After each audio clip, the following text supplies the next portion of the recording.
नमस्ते all of you, myself Harveer Sharma, international yoga player. So कैसे हैं आप सभी? I hope you will be very well.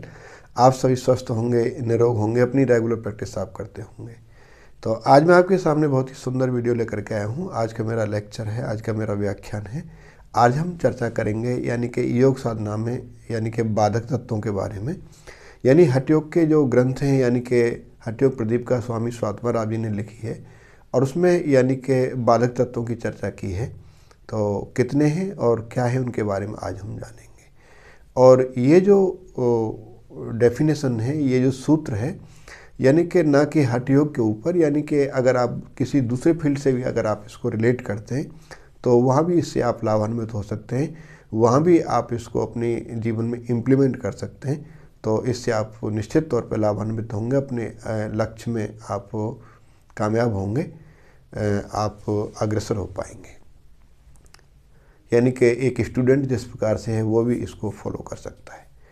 तो चलिए अभी हम करते हैं इसको स्टार्ट। तो ये जो हठ प्रदीप का सूत्र है, इसके अंदर बोला गया है यानी कि अत्याहार प्रयाश्च, अत्याहार प्रयाश्च प्रजल्पो नियमाग्रह। ये यानी हठ प्रदीप का 15वां सूत्र है। अत्याहार प्रयाश्च प्रजल्पो नियमाग्रह जनसंग्लश्च लौल्यम च षड्भिर्योग विनिश्चिते। यानी कि ये हठ प्रदीप का 15वां सूत्र है, स्वामी स्वात्माराव जी ने इसको लिखा है। तो इसके बारे में बोला गया है यानी कि सबसे पहले हम बात करते हैं अत्याहार। जैसे कि योग की जर्नी में यानी बहुत अधिक अत्याहार यानी अधिक भोजन के लिए मना किया गया है। यानी कि अधिक भोजन आप करते हैं तो आप मोटापे के शिकार होते हैं और यानी कि पेट से रिलेटेड आपको समस्याएं हो सकती हैं, आपका डाइजेशन से रिलेटिव आपको समस्याएं हो सकती हैं और यानी कि भोजन के प्रति आपको लगाव बढ़ जाता है। तो आप योग मार्ग में आप अग्रसर नहीं हो सकते, जिसके कारण आपको आलस्य, प्रमाद, ये सब चीज़ें यानी कि आपको विघ्न पैदा करती हैं। कभी आपका पेट क्लियर नहीं होगा, कभी आपको आलस्य बना रहेगा, कभी आपको सुस्ती बनी रहेगी, कभी साधना में आपका बैठने का मन नहीं करेगा। तो अधिक भोजन के लिए यहाँ मना किया गया है, क्योंकि अगर आप अधिक भोजन करते हैं तो उसको डाइजेस्ट करने के लिए भी एनर्जी लगती है। तो जो एनर्जी आप किसी अभ्यास के लिए लगाना चाहते हैं, कंसंट्रेशन के लिए लगाना चाहते हैं, मेडिटेशन के लिए लगाना चाहते हैं, आसन के लिए लगाना चाहते हैं, तो जो एनर्जी है आपकी यानी कि फूड को डाइजेस्ट करने में ही लगी रहेगी। और मोस्टली लोगों का जो जीवन निर्वाह, ज़्यादातर लोग यानी कि साधकों की बात छोड़िए, आम लोग भी यानी कि इसी दिनचर्या में ज़्यादातर बिजी रहते हैं। यानी कि खाना और तो जितना हम लोग खाते हैं तो वो डाइजेस्ट करने में ही हमारी एनर्जी लगी रहती है। तो उसकी जो प्रवृत्ति है, उसकी जो सोच है, उसके आगे ही नहीं जा पाती है। तो इस चीज़ से आप इस चीज़ को अवॉइड करें। यानी कि अत्याहार की बात कही गई है। तो अत्याहार से यानी कि आपको पेट से संबंधित समस्याएं, आपका डाइजेशन सिस्टम और आपका जो एनर्जी है वो आपके खाने के पचाने में ही लगी रहती है। किसी दूसरे कार्य में अगर आप लगाना चाहते हैं तो मार्ग में आपको विघ्न पैदा करती हैं, आप योग मार्ग से आप रुक जाते हैं, अग्रसर नहीं हो पाते। तो यहाँ अत्याहार की बात कही गई। दूसरा श्लोक आया, दूसरा यानी स्टेप आता है, यानी ये 6 चीज़ हैं, यानी 6 बाधक तत्व हैं। यानी कि जैसे मैंने अभी आपको बताया अत्याहार, उसके बाद में आता है प्रयाश्च। यानी कि जो आप प्रयास करते हैं, यानी कि बहुत ज़्यादा आपको अथक प्रयास नहीं करना है। यानी कि अथक प्रयास मतलब, प्रयास का मतलब यानी कि जैसे कि आपने योग साधना करनी है, तो अगर आपको योग की प्रैक्टिस करनी है और आपने रनिंग बहुत ज़्यादा कर लिया, या आपने जिम वर्कआउट बहुत ज़्यादा कर लिया, या आपने कोई लंबी दूरी की कोई यात्रा आपने तय कर लिया, या आपने कोई और हार्ड वर्क कर लिया, तो आपकी एनर्जी वहीं लॉस हो जाती है। इतनी एनर्जी कहाँ शरीर में बचती है कि आप ये भी काम करें और यानी कि डुअल सिम का आप काम करें, यानी ये भी काम करें, तो उसके लिए रेस्ट की आवश्यकता होती है। तो यानी तो बहुत ज़्यादा प्रयास, यानी कि आपके शरीर को थकाना नहीं है दूसरे कामों से। और आप दूसरे कामों में अगर आपकी एनर्जी लग जाती है, आप थक जाते हैं, तो आप अभ्यास नहीं कर पाते हैं, साधना नहीं कर पाएंगे, मैट पर आएंगे तो आपका मन नहीं लगेगा, आपको प्रैक्टिस अच्छे से नहीं हो पाएगी। तो यही यानी कि सूत्र एक स्टूडेंट के ऊपर भी है कि यानी कि अगर आप बहुत ज़्यादा वर्कआउट अगर आप कर लेंगे और अगर आपको पढ़ना है तो आप पढ़ नहीं पाएंगे, आपको आलस्य आपको आएगा, थकान आपको होगी, टायर्डनेस आपको होगी, तो आप पढ़ाई में आपका मन नहीं लगेगा। और यही सूत्र यानी कि यही मंत्र जो है, यानी कि अगर हम अत्याहार की बात करें तो विद्यार्थी के लिए भी अत्याहार की बात, यानी कि बहुत ज़्यादा विद्यार्थी को भी खाना नहीं चाहिए। अगर वो ज़्यादा खाना खाएगा तो उसको आलस्य आएगा, उसका डाइजेशन सिस्टम भी इम्प्रूव बढ़िया से नहीं हो पाएगा। तो ये चीज़ें एक स्टूडेंट भी अपनी लाइफ में फॉलो कर सकता है। उसके बाद में आता है प्रजल्पो, यानी कि नेक्स्ट स्टेप आता है आपका प्रजल्प, यानी कि बहुत अधिक, यानी कि बोलना। यानी कि बहुत ज़्यादा लोग क्या करते हैं कि यानी कि बोलना, यानी कि अननेसेसरी बातों के ऊपर बहस करते हैं या कन्वर्सेशन करते हैं। तो बहुत ज़्यादा बातें आपको नहीं करना है, यानी कि अपने लक्ष्य, अपने टारगेट के ऊपर ही आपने ध्यान करना है। और अगर आप ज़्यादा बातें करेंगे तो आपकी वहाँ भी एनर्जी खर्च होती है और इधर उधर आपके दिमाग में बहुत सारे सवाल चलते रहेंगे, तो वो एक आपका एनर्जी का फ्लो टूटता है। तो आपको बहुत ज़्यादा किसी दूसरे टॉपिक के ऊपर और बहुत ज़्यादा हमेशा बातें नहीं करना है, बहुत ज़्यादा नहीं बोलना है। आवश्यक न हो तो आप चुप रहें, तो अपना चिंतन करें, मनन करते रहें। ये एक साधक के लिए यहाँ पर साधना की बात कही गई है। और यही एक विद्यार्थी के ऊपर भी लागू होता है कि यानी अगर ये कोई विद्यार्थी अगर विद्या अर्जन करता है, अगर उसको आवश्यकता नहीं है तो बहुत ज़्यादा बातें ना करे, अनावश्यक बातें ना करे और अपना जो स्टडी कर रहा है उसको चिंतन मनन अपने मन में उसको कंठस्थ करे, उसको रिपीटेशंस करता रहे। तो ये बात एक स्टूडेंट के ऊपर भी और लागू होती है, यानी कि अपने लक्ष्य के ऊपर उसको ध्यान रहना चाहिए, चाहे वो प्लेयर है, चाहे वो साधक है, चाहे वो स्टूडेंट है, कोई भी है। यानी कि इन सब चीज़ों को आप आम लाइफ में भी आप इसको कोरिलेट कर सकते हैं, अपनी लाइफ में आप इसको इम्प्लीमेंट करेंगे तो इससे आप लाभान्वित हो पाएंगे। तो ये आपका तीसरा चीज़ बताया, यानी कि तीसरा बाधक तत्व बताया, यानी कि आपको अत्याहार, प्रयास, प्रजल्प। और नेक्स्ट स्टेप आता है नियमाग्रह।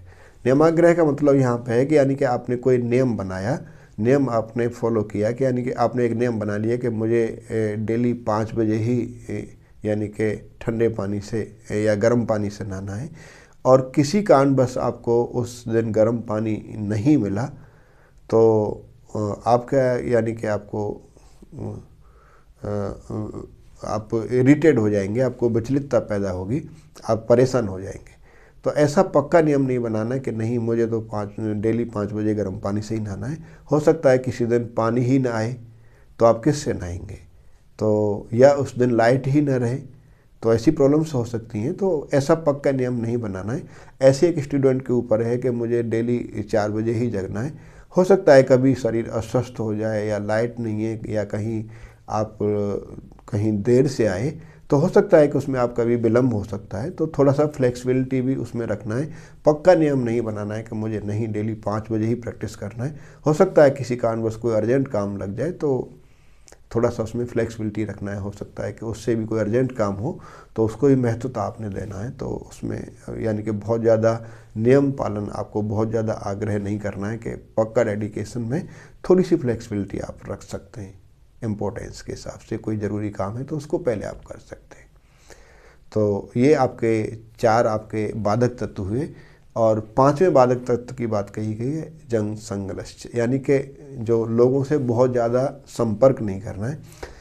लोगों से बहुत ज़्यादा संपर्क करने से क्या होता है कि वो अलग अलग विचारधारा के लोग आएंगे और आपकी जो एनर्जी है उसको आप वो क्या यानी कि वो रिफ्लेक्ट होती है, तो वो आपको बाधा उत्पन्न करती है। यानी कि आपके पास अगर आप साधक हैं तो आपके आप नेगेटिव लोग भी आते हैं, पॉजिटिव लोग भी आते हैं। तो कुछ लोग अच्छी बातें करेंगे, कुछ बुरी बातें करेंगे, तो आपको मार्ग से विचलित करने के लिए लोग कुछ बोलते हैं ये मार्ग उचित है, कोई बोलते हैं ये मार्ग उचित नहीं है। सबके अलग अलग थिंकिंग हो सकती है, सबके अलग अलग बीज हो सकते हैं।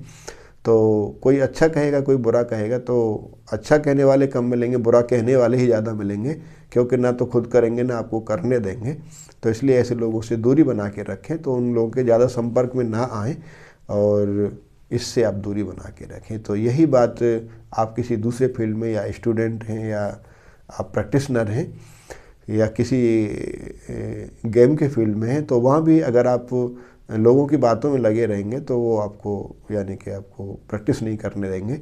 और मैं बहुत सारे लोगों को जानता हूँ, यानी कि जब प्रैक्टिस की बात आती है तो इकट्ठे हो जाते हैं, तो बातें करना शुरू करते हैं। जब बातें शुरू करते हैं तो एनर्जी आपका कन्वर्ट होता है, दूसरी जगह डाइवर्ट होता है। तो आपको जहाँ एनर्जी लगनी चाहिए वहाँ नहीं लग पाती और प्रैक्टिस भी नहीं कर पाते। तो ये संगलेसिस की बात कही, यानी जनसंघ की बात कही, यानी कि आपके यानी कि फील्ड के लोग अगर आपसे मिलेंगे तो पॉजिटिव लोगों से ही आप मिलेंगे तो पॉजिटिव एनर्जी ही आएगी, और नकारात्मक लोगों से मिलेंगे तो नकारात्मक एनर्जी आएगी, और सात्विक लोगों से मिलेंगे तो सात्विकता की बात करेंगे, और तामसिक और राजसी लोगों से मिलेंगे तो वो भी आपको इफ़ेक्ट करेगी। तो इसलिए ज़्यादा लोगों से संपर्क नहीं रखना है, यानी कि उनकी बातों में आप उलझे रहेंगे, फंसे रहेंगे तो आप अपनी साधना, अभ्यास, प्रैक्टिस आप नहीं कर पाएंगे, स्टडी नहीं कर पाएंगे, तो या प्रैक्टिस नहीं कर पाएंगे। तो इसलिए लोगों से ज़्यादा संपर्क आपने नहीं रखना है। नेक्स्ट बात आती है लोलमच्य, यानी कि लोलुपता, यानी कि मन के अंदर आपका यानी कि चंचलता आपकी नहीं होनी चाहिए। ये नहीं कि मुझे यानी कि आप यहाँ बैठे हैं, आपके विचार कुछ और चल रहा है, और यानी कि आप कभी कुछ करने का दिल करता है, कभी कुछ करने का दिल करता है। तो एक लक्ष्य या टारगेट आप चुन करके रखें, एक एम बना करके रखें, उसी पे फोकस करें, और लगातार यानी अभ्यास आप करते रहें। चाहे आप स्टडी कर रहे हैं, चाहे आप योग साधना आप कर रहे हैं, चाहे आप गेम के फील्ड में हैं, कोई भी फील्ड अगर आप कर रहे हैं उसमें निरंतरता आप बना करके रखें, और मन में बहुत ज़्यादा चंचलता या विकार इधर से उधर ना करें, तो ये आपको सहायता करेंगी। तो ये हठ योग के अनुसार आपको ये सूत्र में डिस्क्राइब किया, यानी 6 बाधक तत्वों को बताया। तो ये योग जर्नी में योग के साधकों के लिए, प्लस सभी स्टूडेंटों के लिए, सभी गेम प्लेयर्स के लिए, या फिर इसको आप आम जीवन से भी आप कोरिलेट करके देखें। यानी कि आपको कोई भी काम अगर आपने करना है, आपको खेती में भी काम करना है, तो बहुत अधिक भोजन करके आप जाएंगे तो भी आपको आलस्य आएगा। अगर आप ज़्यादा श्रम कर लेंगे तो भी आप काम नहीं कर पाएंगे। और इसी प्रकार से अगर आपको यानी कि बहुत ज़्यादा नियम आपने बना लिया तो भी आप नहीं कर पाएंगे। और लोगों से बात करने लगेंगे, सपोज करो आपका ट्यूबवेल पर पानी चल रहा है, तो आपका खेती भर जाएगा, पानी ओवरफ्लो कहीं दूसरी जगह जाता रहेगा, तो वहाँ भी आप बाधित होंगे।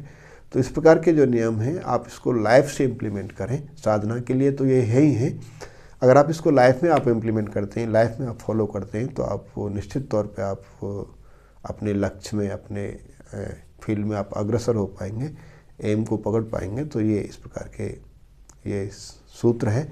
तो ये सूत्र यानी हठ प्रदीपिका का स्वामी स्वात्माराज जी ने लिखा है हठ साधना के अंदर, तो हठ योग के अंदर। तो इसको आप लाइफ में इम्प्लीमेंट करें, फॉलो करें। आशा करता हूँ आपको ये वीडियो पसंद आएगा, इससे आप लाभान्वित होंगे, और सभी अपने साथियों, परिवार और अपने मित्रजनों को शेयर करें। जिन लोगों की इनकी आवश्यकता है उन लोगों तक पहुँचाने की कोशिश करें। और अगर आप इस चैनल पर नए हैं तो इस चैनल को सब्सक्राइब अवश्य कर लें। इसके रिगार्डिंग आपका कोई सुझाव या कमेंट है तो मुझे आप कांटेक्ट कर सकते हैं। मेरा कांटेक्ट नंबर है 9682621958। इसी प्रकार की वीडियो के लिए जुड़े रहिए मेरे साथ। तब तक के लिए नमस्ते, हरि ओम।